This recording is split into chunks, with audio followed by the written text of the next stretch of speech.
ஆண்டவரும் இரட்சகருமாய் இயேசு கிறிஸ்துவின் இணையற்ற நாமத்திலே உங்களை எல்லாருக்கும் என் வாழ்த்துக்களை தெரிவித்துக் கொள்கிறேன். கடந்த 4 மாதங்கள் இந்த வருடத்தில் கிருபையோடு நடத்தின தேவன் தொடர்ந்து நம்மளை நடத்துவார். 4 மாதம் நம்மளை கண்மணி போல் காத்து கிருபையோடு நடத்தியிருக்கிறார். இந்த மே மாதத்திற்குள் நுழைகிற நம்மளை புதிய கிருபைகளோடு, புதிய பலத்தோடு, புதிய ஆசீர்வாதங்களோடு நம்மை நடத்த அவர் வல்லமையுடையவராக இருக்கிறார். இந்த மாதத்தின் வாக்குத்தத்தமானது ஏசாயா 27ஆம் அதிகாரம் 6வது வசனம் சொல்லுகிறது, யாக்கோபு வேர்பற்றி இஸ்ரவேல் பூத்து காய்த்து உலகத்தை பல நாள் நிரப்பும் நாட்கள் வரும். மே மாதத்திலே ஆண்டவர் சொல்லுகிறாமே, உலகத்தின் பல நாள் நிரப்பும் நாட்கள் வரும் என்றார். பலனினால் நிரப்புவார். இந்த மாதத்திலே அவருடைய நன்மையின் பலனை, ஆசீர்வாதத்தின் பலனை அவர் நமக்கு தர வல்லமையுடையவராக இருக்க. நாம் எவ்வளவோ பிரயாசப்படுகிறோம், ஆனால் பலன் கிடைப்பது கிடையாது. பலன் என்று சொல்லும் பொழுது ஆங்கிலத்தில் ஃப்ரூட்ஃபுல் என்று சொல்லுகிறார். அதே சமயத்தில் தேவன் அருளுகிற ஒரு ரிவார்ட், கிஃப்ட் என்றும் சொல்லப்படுகிறது. அதே போல பலன் என்று சொல்லும்போது ப்ராஃபிட்டிவ் ஒன் என்றும் ஆங்கிலத்தில் சொல்லுகிறார். ஒரு லாபகரமான ஒரு காரியம். எல்லாமே தேவன் அருளுகிற ஒன்று. எவ்வளோ நம் பிரயாசப்படுகிறோம். ஊழியத்திலும் கூட அதிகமாய் பிரயாசப்படுகிறவர்கள் உண்டு. ஆனால் பலனே இல்லாத ஒரு வாழ்க்கை வாழ சிலர் சொல்லுகிறார்கள், நித்தியத்தில் தான் நமக்கு பலன் உண்டு என்று. நாம் வாழுகிற ரட்சிப்பின் வாழ்க்கை, பரிசுத்த வாழ்க்கை நிமித்தம் அப்படி அல்ல. இந்த உலகத்திலே பூமியின் அது நிறைவும் கர்த்தருடையதாக இருக்கிறது. நம்மளை சுதந்திரிக்கும்படித்தான் தேவன் அழைத்திருக்கிறார். பலன் என்று சொல்லும் இந்த வசனத்தை குறித்து சொல்லப்படுகிற காரியம், இது ஒரு ப்ராஸ்பரிட்டியை குறிக்கிறது, துளிர் விடுகிற காரியத்தை குறிக்கிறது. அதே சமயத்தில் ஒரு வளர்ச்சியை குறிக்கிறதா இருக்கிறது. யாக்கோபு வேர்பட்டு இஸ்ரவேல் பூத்து காய்த்து உலகத்தை பல நாள் நிரப்பும் நாட்கள் வருகிறது.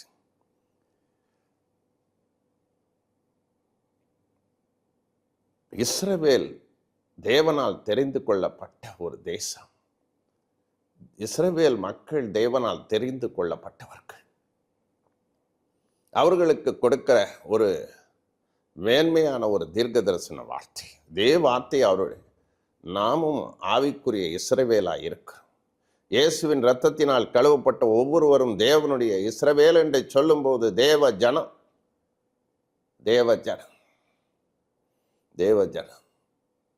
இயேசுவின் இரத்தத்தினால் கழுவப்படுகிற ஒவ்வொருவரும் தேவனுடைய பிள்ளைகளாக இருக்கிறோம். ஏசாயா 27ஆம் அதிகாரம் 2வது வசனத்தில் சொல்கிறார், அக்காலத்திலே நல்ல திராட்சரசத்தை தரும் திராட்சை தோட்டம் உண்டாயிருக்கும், அதை குறித்து பாடுக்கு. நல்ல திராட்சை ரசம் கொடுக்கிற திராட்சை தோட்டம் என்கிறார். திராட்சை தோட்டம் என்பது தேவனுடைய ராஜ்யமாக இருக்கிறது. திராட்சை தோட்டம் என்பது தேவனுடைய சபையாக இருக்கிறது, தேவனுடைய ஊழியமாகவும் இருக்கிறது. நாமும் ஒரு ஆவிக்குரிய திராட்சை தோட்டமாக இருக்கிறோம். நம்முடைய ஆத்மாவும் ஒரு தோட்டமாக இருக்கிறது. அந்த தோட்டத்தில் நல்ல திராட்சரசம் வர வேண்டும். அதுதான் பரிசுத்த ஆவியானவருடைய கிரியை. அதை குறித்து பாடுகிற ஒரு பாட்டு என்று இந்த வசனத்தை போதிக்கிறது. இந்த 27ஆம் அதிகாரம் ஒரு பாடலாக இருக்கிறது. திராட்சை தோட்டத்தை குறித்த ஒரு பாடல்கள். ஏசாயா 5ஆம் அதிகாரத்திலும் ஒரு திராட்சை தோட்டத்தை குறித்த ஒரு பாடல் உண்டு. ஆண்டவர் திராட்சை தோட்டத்தை நாட்டுகிறார். ஆனால் தேவ ஜனங்களோ அவர்கள் கனி கொடுக்கவில்லை. கனிக்கு ருசிகரமாய் கனி கொடுக்கிறதற்கு பதிலாக கசப்பான கனிகளை கொடுத்தார்கள். அதன் பிறகு ஏசாயா 27ஆம் அதிகாரத்தில் இன்னொரு திராட்சை தோட்டத்தை குறித்து பேசுகிறார். இந்த திராட்சை தோட்டத்தில் கசப்பில்லை, திராட்சை ரசம் வழிகிறது. அதுதான் ரட்சிப்பின் வாழ்க்கை. நல்ல விசுவாசியாய் நாம் வாழ வேண்டும். நல்ல திராட்சை ரசத்தை கொடுக்கிற பிள்ளைகளாய் இருக்க வேண்டும். யோவான் 2:9 ருசி உள்ள தரமான திராட்சை ரசத்தை குறித்து சொல்லுகிறார்.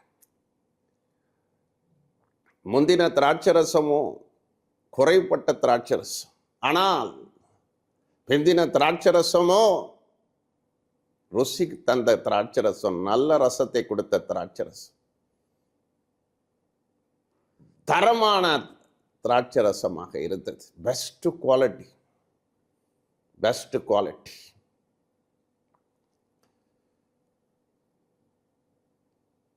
நான் சிறுவனாய் இருந்த காலத்தில் என்னுடைய அருமையான தகப்பனார் என்னை பாரிஸுக்கு அடிக்கடி கூட்டிகிட்டு போவார். அவருக்கு ரொம்ப பிடித்தமான ஒரு கூல்ட்ரிங்க்ஸ் கடை ஒன்று இருக்கு. அந்த கூல்ட்ரிங்க்ஸ் கடையில் மிகவும் சிறப்பாக ஒரு கிரேப் ஜூஸ் இருக்கு. அதை எனக்கு வாங்கி கொடுத்து நானும் ரொம்ப மகிழ்ச்சியாக, ரொம்ப ருசியாக இருக்கும். குவாலிட்டி அவ்வளோ பிரமாதமாக இருக்கும். பியூர் கிரேப்ஸாக இருக்கும். இதை போலத்தான் நம்ம பியூர் கிரேப்ஸாக இருக்க வேண்டும். நல்ல விசுவாசியாக இருக்க வேண்டும். சுவை கொடுக்கிற விசுவாசியாக நாம் இருக்கும்போது கண்டிப்பாக இந்த மாசத்திலே தேவன் நம்மளை யாக்கோபு வேர்பட்டு இஸ்ரவேல் பூத்து காய்த்து உலகத்தை பல நாள் நிரப்பும் நாட்கள் வரும். வேர்பற்றி பூத்து காய்த்து உலகத்தை பல நாள் நிரப்புகிற காலங்கள் வரும். நன்மையின் காலங்கள், ஆசீர்வாதத்தின் நாட்கள், வளர்ச்சியின் நாட்களை தேவன் வைப்பார். அவர் அருளுவார். நீதிமான் பனையை போல் செழித்து லிபனோனில் உள்ள கேதுரு மரங்களைப் போல் வளருவான் என்ற வார்த்தை சொல்கிறது. அப்படியாக நம்மளை ஆசீர்வதிக்க அவர் வல்லமை உடையவர். நல்ல திராட்சை ரசத்தை நாம் கொடுக்க வேண்டும். நல்ல கனிகளை நாம் கொடுக்க வேண்டும். நம்முடைய வாழ்க்கை, ஆவிக்குரிய வாழ்க்கை, பரிசுத்தாவியானுடைய கிரியைகளை கொடுக்கிற பிள்ளைகளாய் நாம் இருக்கும்போது நல்ல விசுவாசியா இருக்கணும், நல்ல ஊழியக்காரராய் இருக்கணும். நல்ல சபை மக்களாய் நாம் இருக்கும்போது, நல்ல சாட்சி உள்ளவர்களாய் நாம் இருக்கும்பொழுது கண்டிப்பாக ஆண்டவர் கிருபை செய்வார். ஏசாயா 27:3 சொல்லு, கர்த்தராகிய நான் அதை காப்பாற்றி அடிக்கடி தண்ணீர் பாய்ச்சி ஒரு சேதம் வராதபடி காத்துக்கொள்வேன். ஆண்டவர் இரவும் பகலும் இந்த திராட்சை தோட்டத்தை காக்கிறவராய் இருக்கிறார். ஏனென்றால் ஏசாயா 27:1 சொல்லுகிறார், லிவியாதான் என்ற ஒரு வலு சர்ப்பத்தை குறித்து, கடைசி நாட்களிலே எழும்ப போகிற ஒரு சர்ப்பம், பிசாசு, அதை வெட்டி போடுவேன் என்று ஆண்டவர் சொல்லுகிறார். ஏன் இந்த தோட்டத்திலே தீய சக்திகள் நுழையாதபடி, பயங்கரமான வல்லமைகள் நுழையாதபடிக்கு, பிசாசின் கிரியைகள் நுழையாதபடிக்கு, இந்த தீய வல்லமைகள் எல்லாம் நுழையாதபடிக்கு திராட்சை தோட்டத்தை இரவும் பகலும் காத்து கொடுக்கிறார். திராட்சை தோட்டமாக நம்முடைய ஆத்மாவை காக்கிறார், நம் குடும்பத்தை காக்கிறார். நம்முடைய குடும்பமும் ஒரு திராட்சை தோட்டமாக இருக்கிறது. எதற்காய்? பலன் கொடுக்கும்படி, ஆசீர்வாத பலன்களை கொடுக்கும்போது, நன்மையின் பலன்களை கொடுக்கும்படி, எழுப்புதலின் பலனை தேசம் கொடுக்கும்படி, ரட்சிப்பின் பலனை கொடுக்கும்படி, ஆவிக்குரிய பலன்களினால் நிரப்பப்படும்படி அனுகிரகத்தை கொடுக்கிறார், நன்மைகளை கொடுக்கிறார், ஆசீர்வாதத்தை கொடுக்கிறார். இந்த வசனத்திலே சொல்லுகிறார், யாக்கோபு வேர்பற்றி. யாக்கோபு மூலமாகத்தான் இஸ்ரவேல் தோன்றியது. ஆதியாகமம் 32:26-28 வாசித்து பாருங்கள். இரவும் பகலுமாக முழு இரவு ஜெபிக்கிறார். நீர் என்னை ஆசீர்வதித்தால் ஒளியும் நான் போகவிடேன் என்று சொல்லி அவர் ஜெபித்த போது ஆண்டவர் யாக்கோபை இஸ்ரவேலாய் மாற்றினார். யாக்கோபு என்று சொல்லும் பொழுது எத்தன் ஏமாற்றுக்காரன் போலியாய் வாழ்ந்த அந்த யாக்கோபு வாழ்க்கை ஆண்டவர் இஸ்ரவேலாக மாற்றினார். ஆசீர்வதிக்கப்பட்ட பாத்திரமாக மாற்றினார். ஆசீர்வாதம் நிறைந்த ஒரு இஸ்ரவேலனாக நிறுத்தினார். இன்றைக்கு நம்ம வாழ்க்கையிலும் யாக்கோபை போல நம்ம ஜெபிக்கும் பொழுது தான் வேர் பற்ற முடியும். கிறிஸ்துவின் வேர் நமக்குள் இருக்க வேண்டும். நம்முடைய வாழ்க்கையில ரட்சிப்பின் வேர் இருந்தால்தான் பூக்க முடியும், காய்க்க முடியும், பலன் கொடுக்க முடியும். ரட்சிப்பின் பலனை நாம் கொடுக்க வேண்டும். பரிசுத்த ஆவியின் பலன்களை நாம் கொடுக்க வேண்டும். எழுப்புதலின் பலன்களை இந்த கடைசி நாட்களில் ஒவ்வொருவரும் 30, 60, 100 பலன் கொடுக்க வேண்டும். ஆனால் ஆண்டவர் விரும்புகிற திராட்சை ரசத்தை கொடுக்கிற கனி ரசத்தை நாம் கொடுக்க வேண்டும்.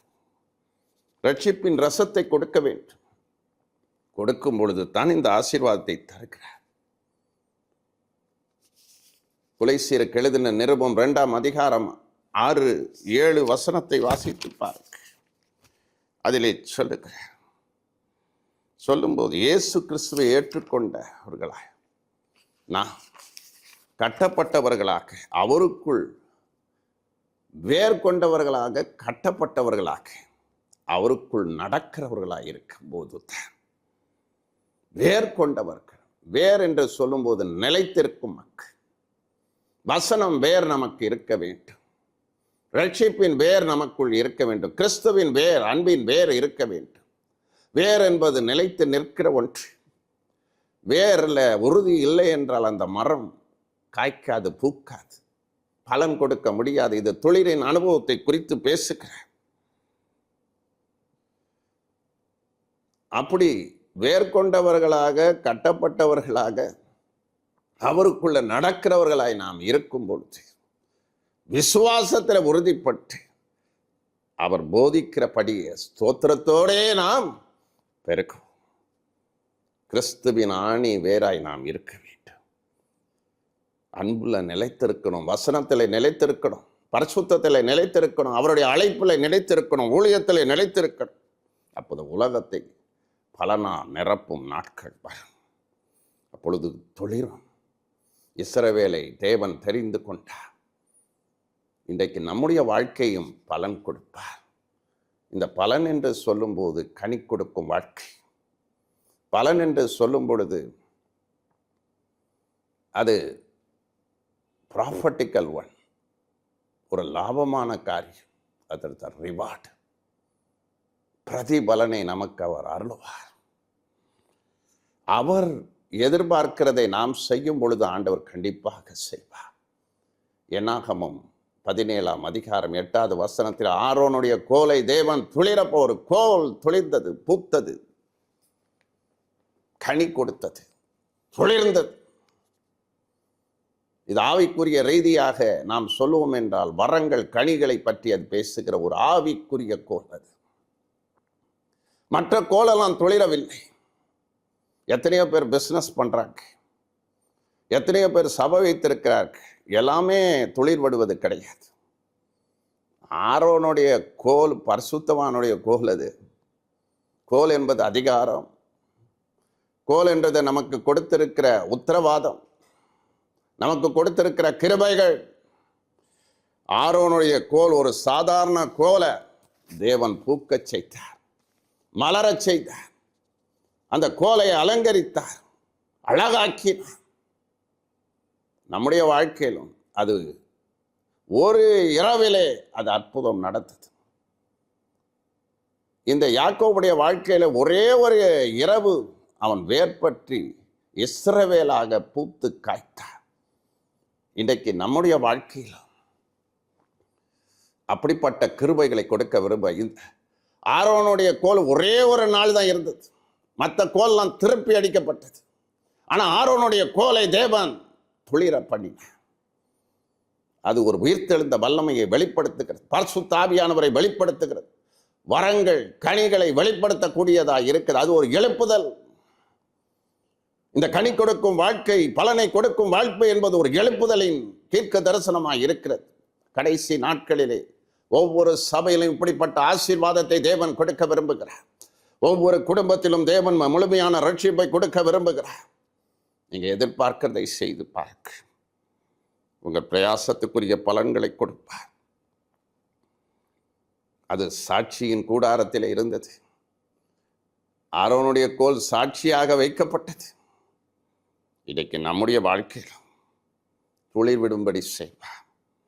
நன்மையின் பலன்களை கொடுப்பார், ஆசீர்வாதத்தின் பலனை கொடுப்பார், உங்க பிரயாசத்திற்கு பலனை கொடுப்பார். உங்களை எஃபர்ட்டெல்லாம் ஆண்டவர் ஆசீர்வதிப்பார். பலன் கொடுக்கிற ஒரு மாதம் அறுவடையின் மாதமாக ஈசாக்கு விதைச்சதை ஆண்டவர் 100 மடங்கு ஆசீர்வதித்தார். நல்ல நிலத்தில் விதைக்கப்பட்ட விதைகளோ 30, 60, 100 பலன் கொடுத்த மற்ற நிலங்கள் எல்லாம் பலன் கொடுக்கவில்லை. காரணம் என்ன?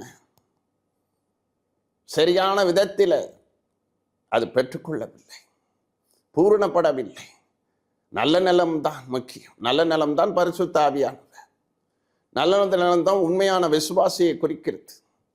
கற்பாறைகளிலே விதைக்கிறார்கள் சிலர், முள்ளுள்ள இடங்களிலே விதைக்கப்படுகிறது, வழியருகே விதைக்கப்படுகிறது. இதெல்லாம் வஞ்சிக்கப்படுகிறது, ஏமாற்றப்படுகிறது. சிலர் விட்டு விலகி போகிறார்கள். இந்த விதை என்பது தேவனுடைய வசனத்தை குறிக்கிறதா இருக்கிறது. நல்ல நிலத்திலே நாம் விதைக்கப்படும் பொழுது 30, 60, 100 பலன் கொடுக்கும் என்று மத்தேயு 13, 22, 23 வாசிக்கலாம். இன்றைக்கு நம்முடைய வாழ்க்கையிலே பலன் கொடுக்க வேண்டும், கனி கொடுக்க வேண்டும். பரிசுத்த ஆவியானுடைய கிரியைகள் நம்முடைய வாழ்க்கையில காண ஆரோனுடைய கோலை துளிர்ந்தது போல யாக்கோபுடைய வேரை பற்றி எரிய செய்த தேவன் இஸ்ரவேலாக மாற்றிய இன்றைக்கு உங்களுடைய வேறு பற்றப்பட வேண்டும், பலன் கொடுக்க வேண்டும், கனி கொடுக்க வேண்டும். அதை நீங்கள் செய்ய ஆண்டவரிடத்தில் இந்த நாளில் ஒப்படைக்க, நீர் விரும்புகிற திராட்சை ரசத்தை நான் கொடுப்பேன். நீர் விரும்புகிற ரட்சிப்பு, நீர் விரும்புகிற பக்தி வாழ்க்கை, நீர் விரும்புகிற ஆவிக்குரிய ஜீவி. இன்றைக்கு நிறைய பிள்ளைகள்கிட்ட ஜெபம் கிடையாது, வேத வாசிப்பு கிடையாது, பக்தி கிடையாது.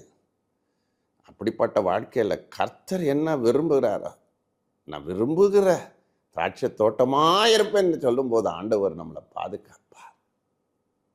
வேர்பற்றி பூத்து காய்த்த இந்த உலகத்தில் பலன் கொடுக்கிறவர்களாய் வைப்பார்.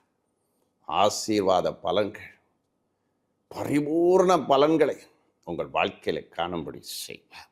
இதை நம்புங்கள், விசுவாசிங்க, இந்த வசனத்தை ஏற்றுக்கொள்க. கண்டிப்பாக இந்த வசனத்தின் படி இந்த மாதத்தை நடத்துவார். கண்களை மூடி ஆண்டவரை நோக்கி பார்ப்போம். ஹல்லேலூயா, துதிக்கிறேன். இந்த மே மாதத்தில் எங்களுக்கு கொடுத்த வாக்கு தத்தத்திற்காக நன்றி செலுத்துகிறேன். ரீமாலா ஹாபாலா. இந்த மாதம் முழுவதிலும் கிருபைகளை வைக்கிறார், பலத்தை வைக்கிறார். ஒவ்வொரு பிள்ளைகள் வாழ்விலும் சுகத்தையும் ஆரோக்கியத்தையும் வைக்கிறார், விடுதலையை வைக்கிறார், சமாதானத்தை வைக்கிறார், சந்தோஷத்தை வைக்கிறார். எல்லா கட்டுகளும் அவிழ்க்கப்படுவதாக, பலவீன கட்டுகள்.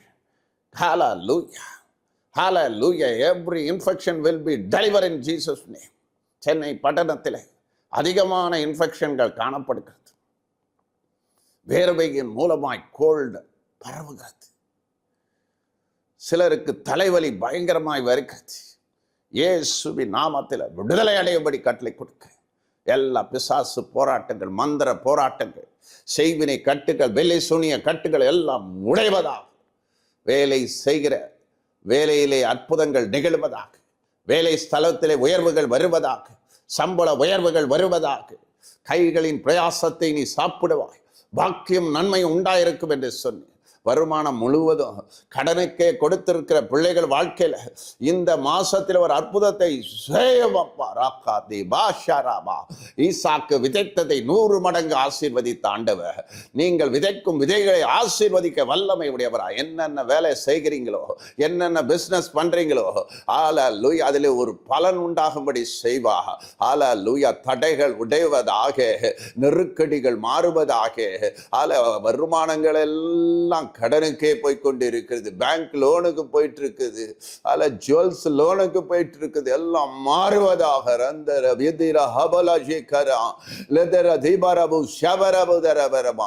மூழ்கின கோடாரியை மிதக்க செய்தவர் இறங்கும்படி ஜெபிக்கிற, பலன் கொடுப்பீராக, பலன் கொடுப்பீராக.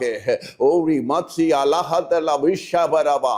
ஆசீர்வாத பலன்கள் வருவதாக, உடைய நன்மையின் பலன்கள் வருவதாக. மாறுவதாக. செழிப்புகள் உண்டாகட்டும் அப்பா.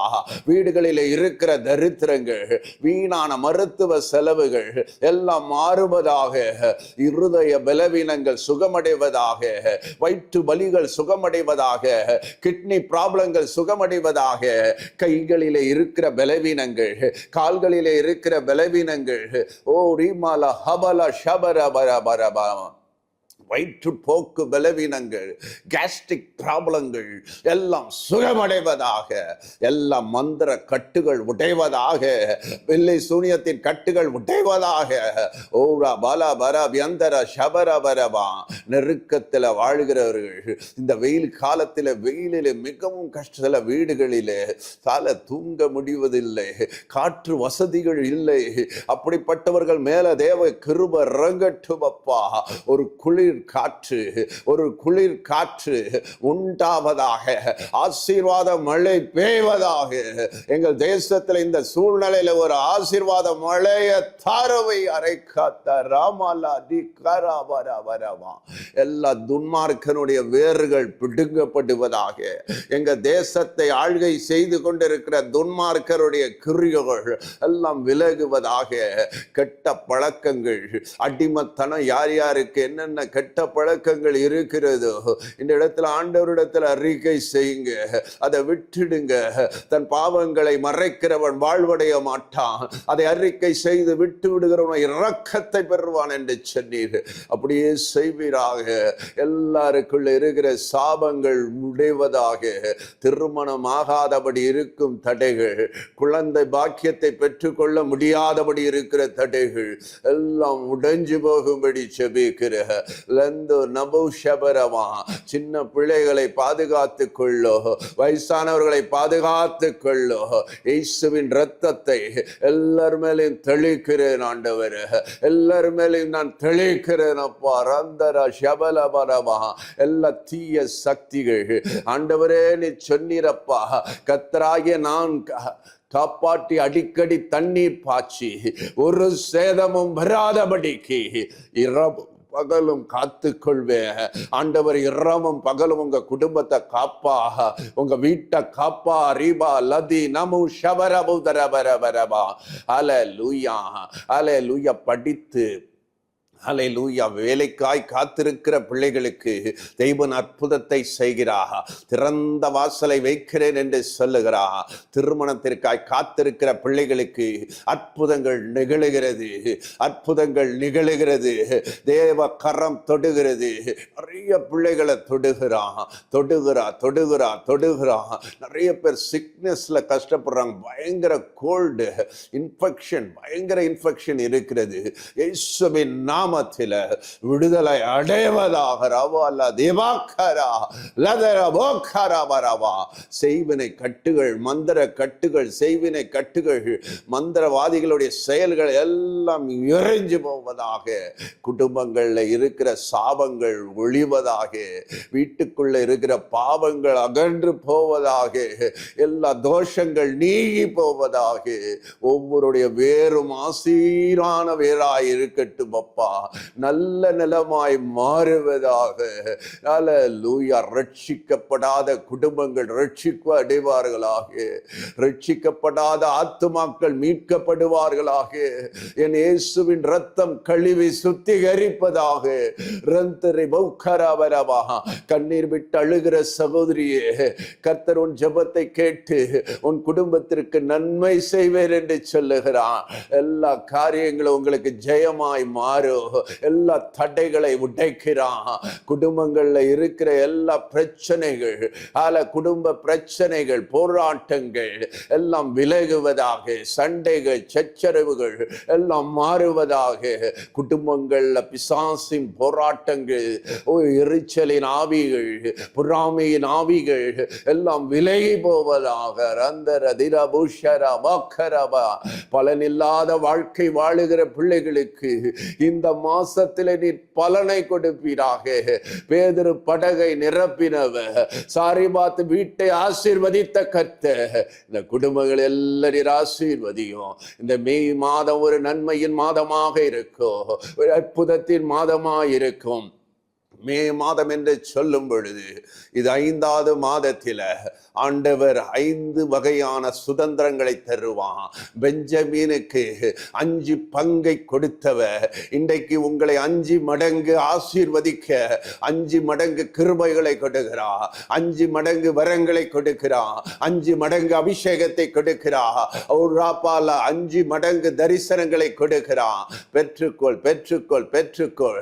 ஓ, தேசங்களை நீ சுதந்தரித்துக் கொள்வா. பெஞ்சமீனுக்கு 5 மடங்கு கொடுத்த தேவ கிருபை இன்றைக்கு ஒன்னு வாழ்க்கையிலோ உன் குடும்பத்தில் 5 மடங்கு ஆசீர்வாதத்தை ஆண்டவர் அருளுவா. ராபா தீகா 5 மடங்கு சுகத்தை கொடுப்பா.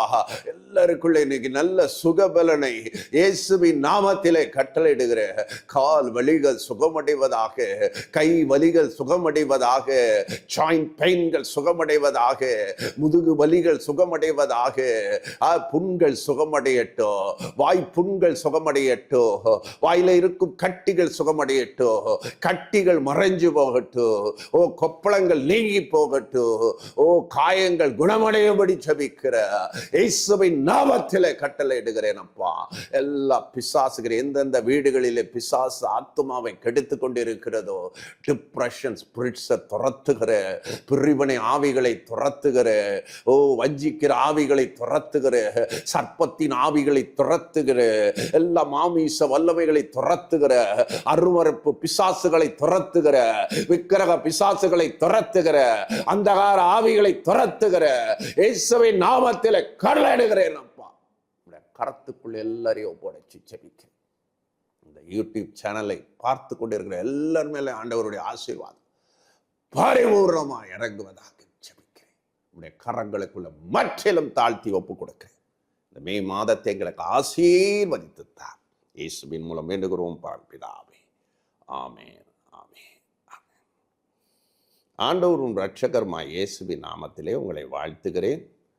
ஒவ்வொரு மாதமும் நான் யூடியூப் சேனல் மூலம் ஒரு 5 அல்லது 6 செய்திகள் மாதத்திற்கு நீங்கள் எல்லாரும் ஆசீர்வதிக்கப்படுவதற்காக, இதோடைய வாக்குத்தத்த செய்தி மட்டுமல்ல, தொடர்ந்து நான் சில சீரியல் பேசி வருகிறேன்.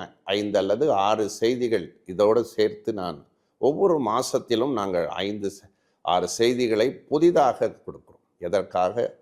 புதிய ஆண்டவர் இந்த மாதத்தில் என்ன செய்ய போகிறார் என்பதை கர்த்தர் திட்டம் தெளிவுமாய் பேசுவார். இதோடு நீங்கள் தொடர்ந்து மற்ற செய்திகளையும் கேளுங்கள். கர்த்தர் கண்டிப்பாக உங்களை ஆசீர்வதிப்பார். இந்த மெசேஜ் உங்களுக்கு பிரயோஜனமாக இருந்திருக்கும் என்றால் சப்ஸ்கிரைப் பண்ணும்படி கேட்டுக்கொள்ள. ஏற்கனவே சப்ஸ்கிரைப் பற்றி நான் அடிக்கடி பேசியிருக்கிறேன், தொடர்ந்து பேசி வருகிறேன். அது நிமித்தம் நிறைய பேர் எனக்கு ரெஸ்பான்ஸ் பண்ணுறீங்க, நிறைய பேர் சப்ஸ்கிரைப் பண்ணுறீங்க. அதுக்காக நான் ரொம்ப நன்றி செலுத்துகிறேன்.